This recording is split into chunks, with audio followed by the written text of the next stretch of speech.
Andy Barrie, longtime radio host of CBC Radio's Metro Morning, retired this past March. Now he joins Ryerson University as a distinguished scholar.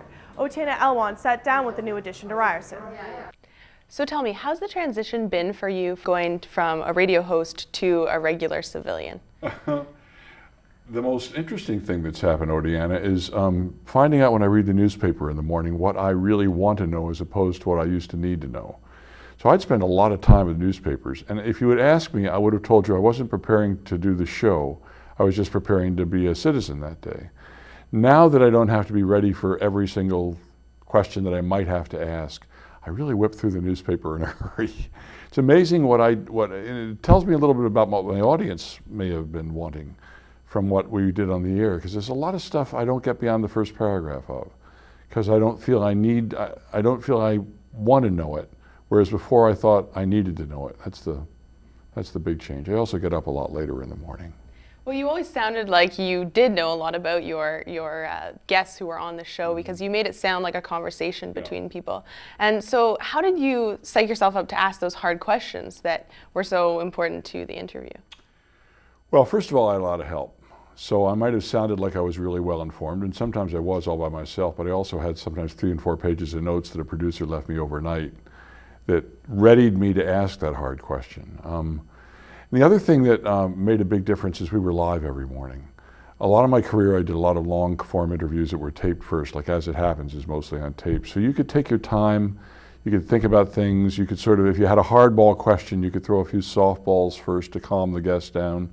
But when you're on live radio and you've only got 6 or 7 minutes, and the guest knows that, so if there's something unpleasant that you have not yet brought up, the guest might try to, the way they do at the end of a hockey game when they, keep the puck moving, might try to basically play out the clock. So you had to ask the hard question, because if you didn't get it in, you wouldn't ever get an answer. So I guess I do have a bit of a hard question for you. When you were diagnosed with Parkinson's disease in 2007, how did that affect your work on the radio? Most immediately, it didn't affect my work at all. At the time, I had sort of I was walking strange, and my writing was getting small. This morning, for instance, as we're talking, because the pills are it's affecting my work at this moment as I speak to you. I don't know if I can sound it. In my head, it feels to me like I'm fuzzy, like my voice is coming out fuzzy. It may or may not seem that way on the air. So then it didn't affect me much, because it's a progressive disease, and at that stage, it hadn't progressed very far. But when last Christmas I realized that I really thought the medications weren't as predictable, meaning they would stop working at uncertain times, that's when I thought I ought to stop radio, daily radio. First of all, it was getting up in the morning, it was getting harder. But I didn't want to feel that I'd be beyond the point that I could be as sharp as I wanted to be.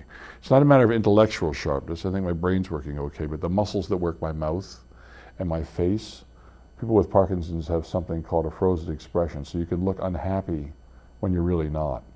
And when you're in a studio with a guest, if you telegraph the wrong kind of expression, if they said something funny, it really puts them off. So I thought that was when this is only last year when I thought maybe it was time to stop doing radio every day.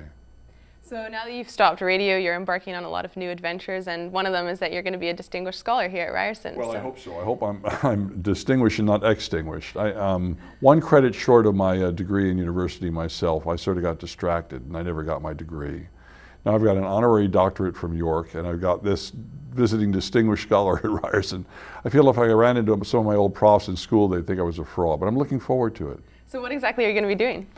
I think I'm going to be doing things like this, not on camera, but in classrooms. I'm going to be lecturing a group of journalism students next week about covering the city. I hope I'm going to be available to students. We were talking before we went on about whether you someday wanted to be on camera or on radio.